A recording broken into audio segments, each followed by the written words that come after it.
बड़ा दिल दहला देने वाला एक वाकया सामने आया है फैसलाबाद में। हम जो आपको बताएंगे वो बड़ी ठोस तहकीक के बाद की चीज़ें हैं। इस वाकये की जितनी भी मजम्मत की जाए वो कम है। मैं ये भी आपको बता चलूं कि ये बच्ची यतीम बच्ची है। सबसे पहले शेख दानिश कौन है? ये वाकया 8 अगस्त का है।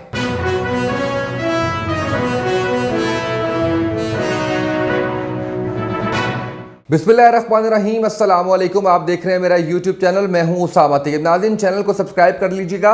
नाज़रीन, आज मुझे जिस मौजू पे बात करनी है, बड़ा दिल दहला देने वाला एक वाकया सामने आया है फैसलाबाद में। और ये जो वाकया है इसकी जितनी मजम्मत की जाए वो कम है। वाकया क्या था ये तो मैं आपको बताता हूँ। एक वीडियो मेरे सामने आई और उस वीडियो के अंदर मैंने देखा कि एक जो है वो बच्ची है और उस बच्ची को मजबूर किया जा रहा है तलवे, या जिसे हम जूते कहते हैं, उसको उसके तलवे चाटने के लिए जो है वो मजबूर किया जा रहा है। और उसमें माफ़ी भी मंगवाई जा रही है उस बच्ची से। उस सारे मामले की तहकीक की मैंने अपनी टीम से कहा कि इसको देखें कि ये क्या मामला है। उसकी तहकीक की और बहुत सी ऐसी चीज़ें जो शायद अब से पहले आप तक ना पहुँची हों वो हम आपके पास लेकर आए हैं। तो साथ रहिएगा हमारे। इस वीडियो के ख़त्म होने तक बहुत से ऐसे इंकशाफात होंगे, बहुत सी ऐसी हकीकतें होंगी जो इस वाक़े के आपको चीज़ें तो पता चलती रहती होंगी, चल रही होंगी आपको, लेकिन हम जो आपको बताएंगे वो बड़ी ठोस तहकीक के बाद की चीज़ें हैं जो हम आपके सामने रखेंगे। ये वाक़या क्या है? ये वाक़या इस तरह से है कि एक बच्ची है और उस बच्ची का वो स्टूडेंट है मेडिकल की, BDS की, फैसलाबाद में। उसकी एक दोस्त है जिसका नाम अना है और ये दोस्ती उनकी काफ़ी गहरी है, घरों में आना जाना भी है। अब जो उस बच्ची का बाप है उसका नाम शेख दानिश है। अच्छा, शेख दानिश, अब एक तो इलेक्ट्रॉनिक मीडिया से जब आप सोशल मीडिया पे आते हैं तो बहुत सी आपकी ऐसी मजबूरियां जो आप इलेक्ट्रॉनिक मीडिया के ऊपर नहीं कर सकते, जिनके बारे में बात नहीं कर सकते।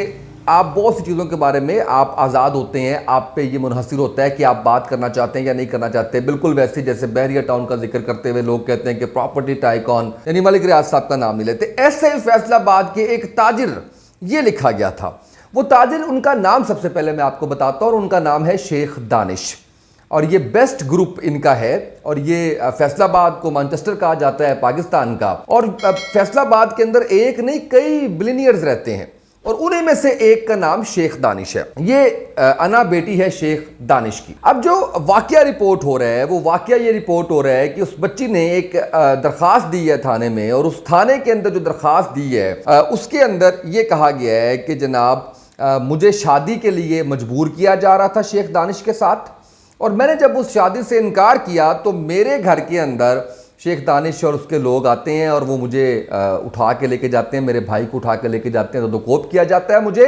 और मुझे जो है वो उसमें काफ़ी ज़्यादा मेरे पे तशद्दुद भी किया जाता है। फिर वो मुझे कमरे में ले जाता है और कमरे में लेके जाने के बाद वो मेरे साथ करता है और उस दौरान वो मेरी वीडियो भी बना लेता है। और फिर जब मैं घर वापस जाने लगती हूँ तो मुझे ये कहा जाता है कि अपने घर जाके बता देना कि 10 लाख रुपया आप जो है वो दे दें, वगरना क्या होगा कि आपकी ये जो वीडियो है इसको हम वायरल कर देंगे। साथ ही साथ उस दरख्वास्त में ये भी लिखा हुआ है कि iPhone Pro Max 13 एक ये, और इसके साथ एक iPhone 7 ये, इसके अलावा कड़े जिनकी मालियत कुछ 4.5 लाख के करीब है, 5 लाख की रकम, ये सारी चीज़ें, तलाई जेवरात और ये सारा कुछ भी वो उठा लेते हैं लोग जो अगवा करने आते हैं। और वीगो, जिसको हम डबल कैबिन कह लें, आप वीगो डाला कह लें, उसके ऊपर मुझे लाया जाता है। अब ये इस वाक़ये की जितनी भी मजम्मत की जाए वो कम है। लेकिन ये शेख दानिश, सबसे पहले शेख दानिश कौन है? शेख दानिश एक बड़ा बिजनेसमैन है, बड़ा नाम है, बेस्ट ग्रुप उनका है।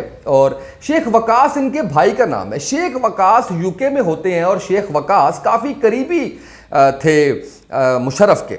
और ये जो शेख दानिश है ये भी क्योंकि अमीर आदमी है, अमीर आदमियों का राबता रहता है हुक्मरानों के साथ भी, तो इनकी काफ़ी ज़्यादा दोस्ती है राना सनाउल्लाह साहब से। अब राना सनाउल्लाह साहब इस वक्त मुल्क से बाहर हैं और मुमकिन तौर पर यह कहा जा सकता है कि अगर वो मुल्क के अंदर मौजूद होते तो शायद ये मामला इतना आगे तक जाता ही ना, इतना ज़्यादा हाईलाइट ही ना होता। इसी तरीके से ये जो फ़रूख हबीब साहब हैं पाकिस्तान तहरीक इंसाफ के, जिनका ताल्लुक़ फैसलाबाद से, इनके साथ भी काफ़ी अच्छी इनकी दोस्ती कह लें, इस्लाम दुआ कह लें, शेख दानिश की ये उनके साथ दोस्ती या उनके साथ एक ताल्लुक मौजूद है। अब आते हैं उन 2 वीडियोस के ऊपर जो वीडियोस सामने आती हैं। मैंने आपको नाम भी बता दिया, उनकी कंपनी का नाम भी बता दिया, उनका सियासी रसूख भी मैंने आपको बता दिया। अब आते हैं इस चीज़ के ऊपर कि ये जो आपके जो 2 वीडियोज़ आई हैं, एक वीडियो अगर मैं आपको हरफ ब हरफ उसके अंदर बताऊं तो पहली वीडियो 41 सेकंड की है। इसके अंदर एक जो है वो जूतियों की बात की जा रही होती है। अच्छा, एक आवाज़ आती है जिसमें कहा जाता है उल्टी कर इसको, यानी वो जूती को कहते हैं कि उल्टा करें, वो जूते को उल्टा किया जाता है। और उसके बाद जो है एक और आवाज़ आती है अना की जूती भी उल्टी कर। ये मुमकिना तौर पर महम की आवाज़ है। अना बेटी है शेख दानिश की। मैंने अभी आपको बताया शेख दानिश कौन है, बिजनेसमैन है बहुत बड़ा।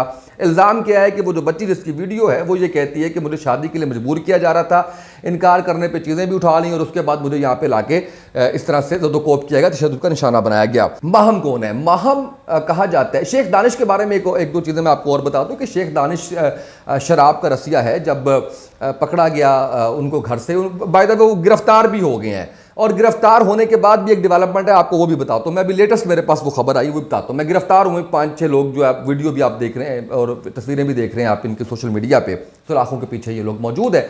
माहम, उसको भी गिरफ्तार कर लिया गया। माहम वैसे ही रह रही है इनके घर के अंदर। हमें गलतफहमी ये हुई थी पहले कि शायद माहम जो है वो बीवी है इनकी शेख दानिश की, लेकिन शेख दानिश अपनी बीवी को काफ़ी अर्सा पहले तलाक दे चुके हैं। अब ये माहम की आवाज़ आती है मुबैना तौर पर और वो ये कहती है अल्लाह की जूती भी उल्टी कर। अच्छा, मुलाजिम जो है उसकी आवाज़ देखती है, क्योंकि शेख दानिश इस वीडियो के अंदर नहीं है।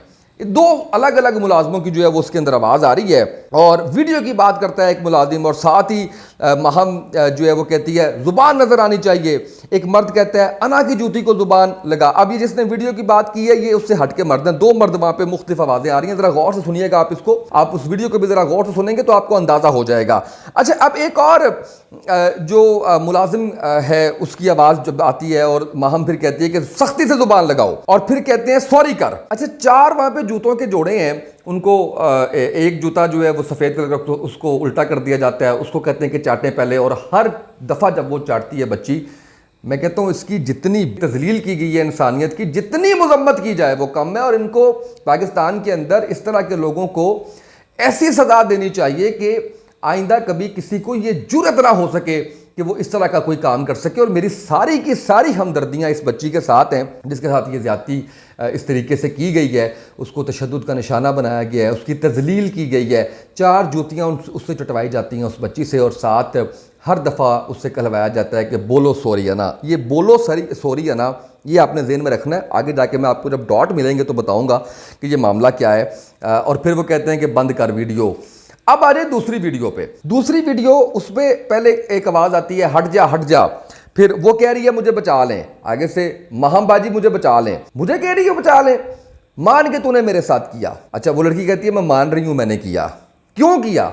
दानिश के साथ क्यों किया? अच्छा, फिर एक आदमी की आवाज़ आती है बाल काट इसके बाल काट, और फिर वो बच्ची के बाल काटते हुए वो वीडियो सामने नजर आती है। और फिर वो बच्ची रो रही है तो वो कह रही है इस मुंह से माना है और अना का नाम इस मुंह से लिया, अना का नाम इस मुंह से लिया, अना का नाम इस मुंह से लिया। ये बात भी आपके नोट करने वाली है, इसको भी हम आगे चल के आपको बताते हैं कि किस तरीके से ये जो मामला है ये कहाँ तक जो है वो पहुँचा है। जो चीज़ें बरामद हुई हैं, शराब की बोतलें, बंदूक, फ़ोन, बहुत ज़्यादा असलहा, ये शेख दानिश के घर से जो है ये सारी की सारी जो चीज़ें हैं जी ये आई हैं। 5 लाख रुपए नकदी, 2 मोबाइल फ़ोन और इसके साथ साथ जो कड़े हैं 2, इनका जो है वो इसके ऊपर वो जो मैंने आपको बताया ये FIR या जो दरख्वास्त दी गई है वो इसके अंदर जो है वो किया जा रहा है। अब जो सुनने में चीज़ आ रही है, कुछ चीज़ें तो देखिए, मैं अब आता हूँ FIR पे। यहाँ पे FIR की कॉपी थी मेरे पास। FIR पे हम आते हैं और FIR पे हम बात ये करते हैं। मैं एक चीज़ आपको बताना चाहता हूँ कि जितनी मैंने मार खाई है सहाफ़त में, एक बात तो मैं बड़े वसूख से आपको ये कह सकता हूँ कि FIR के अंदर से बहुत सी चीज़ें निकल आती हैं और समटाइम्स FIR के अंदर ऐसी ऐसी हकीकतें, ऐसी ऐसी चीज़ें होती हैं जो आगे चल के बहुत कुछ बताती हैं। अब इस FIR में जो कहा जा रहा है, जिस तरह से ये कहा गया कि जनाब ये चीज़ें ले ली हमारे घर से, अब मेरे एक सवाल उठता है मेरा यहाँ से, अपार्ट फ्राम दिस कि उस बच्ची के साथ बहुत ज़्यादा ज़्यादती हुई, उसकी जितनी मजम्मत की जाए वो कम है, जितनी मुजरिमान को करार वाकई सज़ा दी जाए वो कम है, उनको इबरत का निशान बना देना चाहिए। और मैं ये भी आपको बता चलूँ कि ये बच्ची यतीम बच्ची है और ये और ज़्यादा ज्यादती हो जाती है इस तरह से अगर किया जाए। लेकिन सवाल कुछ उठते हैं। पहला सवाल मेरा इस हवाले से ये है कि ये जो वाक़या जिस तरह से बताया जा रहा है, इसकी जो वजह बताई जा रही है वो वजह ये हरगिज़ देखिए, एक बहुत बड़ा आदमी है और वो अरबपति आदमी है। वो अरबपति आदमी क्यों घर से आईफोन 13 उठाएगा, वो घर से क्यों आईफोन 7 उठाएगा, वो घर से क्यों 5 लाख रुपया उठाएगा, वो घर से क्यों सोने के कड़े उठाएगा, वो क्यों आपकी वीडियो बना के आपको 10 लाख के लिए ब्लैकमेल करेगा। चले 10 लाख के लिए ब्लैकमेल करना हो सकता है कि वो आप डराने के लिए जो है वो कह रहे हो, लेकिन फिर भी 10 लाख के लिए ब्लैकमेल करना उस आदमी के लिए 10 लाख की हैसियत क्या है, ये एक चीज़ डाउटेड है। और आगे चल के जा रहा है कि इसकी जो है वो चीज़ें मज़ीद सामने आएंगी। अब ये जो माफ़ी मांगी जा रही है, मेरी जो इतलात हैं, जो ज़राए बताते हैं, मुबैना तौर पे शादी के लिए ये बच्ची मान चुकी थी शेख दानिश के साथ, और जब ये स्कैंडल पकड़ा गया है तो उसके बाद ये सारा कुछ जो है वो हुआ है, उस बच्ची के साथ ज़्यादती हुई है और उसके बाद उसको ये रंग जो है वो इस तरह से दिया जा रहा है कि वो बच्ची मानी नहीं है और ये सारा कुछ है। बच्ची का अगर शादी के लिए वो मान भी गई थी और फिर वो अगर पता चल गया है बाकी लोगों को, उसको अना को पता चल गया है, तो भी ये बहुत बड़ी ज़्यादती है जो उस बच्ची के साथ किया गया। ये इस तरह से नहीं होना चाहिए था, बिल्कुल इस तरह से नहीं होना चाहिए था। शादी का हक है उस बच्ची को, अगर कोई ऐसी बात चल रही है। अच्छा, इस सारे मामले के अंदर शेख दानिश जो है वो इन वीडियोस के अंदर कहीं पे उनकी आवाज़ जो है वो मुबैना तौर पर मौजूद नहीं है। अगली जो इससे बात है वो ये है कि अभी तक अना को गिरफ्तार क्यों नहीं किया गया था। माहम भी गिरफ्तार हो गई, ये जो आपको फोटो नज़र आ रही है ना, ये माहम की है। माहम भी गिरफ्तार हो गई, उसमें शेख दानिश भी हो गया और वो जो बाकी मुलाजमीन है वो सारे भी हो गए, लेकिन अना को अभी तक गिरफ्तार क्यों नहीं किया गया, इसकी क्या वजह, ये एक बहुत बड़ा जो है वो सवाल है। अब आज एक और बहुत अहम दिन, वो बहुत ही अहम चीज़ है, और वो अहम चीज़ ये है कि ये वाकया 8 अगस्त का है। 8 अगस्त से लेके आज 17 अगस्त है, ये वीडियोस कल आ रही हैं, तो ये 8 दिन बाद जो वीडियोस आ रही हैं, 8 दिन के अंदर जो सब कुछ हुआ, ये चीज़ें मैं आपको बता रहा हूँ कि 8 दिन के अंदर ये सारा कुछ जो हुआ है। इन 8 दिन के अंदर जो मामला रहा है वो वीडियोस शेख दानिश के ख़ानदान से तो निकली भी नज़र नहीं आती, क्योंकि उनकी अब जिस वक्त इतनी उनकी इस वक्त हितक हो रही है, जेलों में जा रहे हैं, उनके ऊपर लोग बातें कर रहे हैं, ये वीडियोस फिर किसने निकालनी है, ये किसने इसको किया। और मेरी इतलात, मुसद्दिका इतलात और ज़राए इसके ऊपर जो है वो इसको कंफर्म कर रहे हैं कि मुबैना तौर पे इस वक्त और पार्टीज़ भी इसके अंदर जंप कर चुकी हैं, जो इस बच्ची की साइड पे आके खड़ी हुई हैं, और कुछ डील की और कुछ सुलह सफाई की बात की जा रही है। और बिलाशुबा ये जो डील होगी या ये जो सुलह होगी, ये करोड़ों रुपए के ऊपर होगी, ये आसानी से या आम जो है वो उस तरह से नहीं होगा। ये चीज़ें थी कुछ जो मैं आपके सामने रखना चाह रहा था। इस पूरी कहानी के अंदर जो झोल थे वो मैंने आपको बताए हैं। मुमकिन तौर पे जो बात हो सकती है वो भी मैंने आपके सामने रखी है। हम इस केस को पूरा फॉलो करेंगे और जो ही इस हवाले से मज़ीद अपडेट्स हमारे पास आएंगी वो हम आपके सामने रखेंगे। अहम अपडेट जो मैंने आपको बताया था कि मेरे पास अभी भी खबर आई है, वो ये आई है जनाब के शेख दानिश को, जिसका जुडिशल रिमांड मांगा गया था पुलिस की जानिब से, वो रिजेक्ट करके उनकी ज़मानत मंजूर कर ली गई है। ये है इस मुल्क का कानून, ये है इस मुल्क के अंदर कानून की हुक्मरानी के एक बच्ची जिसके साथ इतनी ज़्यादती की गई है, उस मुजरिम को, उस मुलजिम को आप जो है वो उसको आपने ज़मानत दे दी और आपने दोबारा उसको हाजिर होने का अदालत में हुक्म दे दिया है। इस तरह से ये वाक़यात बेहतर नहीं है। और इस वक्त पंजाब के अंदर जो हुकूमत पाकिस्तान तहरीक इंसाफ की है, उसको ख़ुद से इस मामले को टेकअप करके जो मुजरिम है उनको पकड़ के और उनको करार वाकई सज़ा देनी चाहिए। एक जो पुलिस की तरफ से आया था, चीज़ आई थी, वो ये आई थी कि हमने जदीद तरीक़ाकार को बुरे-कार लाते हुए मुलजिमान की फ़ौरी गिरफ्तारी कर ली। क्या फ़ायदा हुआ उस फ़ौरी गिरफ्तारी का कि अगर आपने उनको इस तरह से ज़मानतों पर रिहा कर देना है। ये चीज़ थी जो मुझे आज आपके साथ शेयर करनी थी। इसकी कुछ ऐसी चीज़ें थी जो मैं समझता था कि ये आप तक पहुंचाना बहुत ज़रूरी है। आज के इस व्लॉग से इतना ही, इजाज़त दीजिए, अल्लाह हाफ़िज़।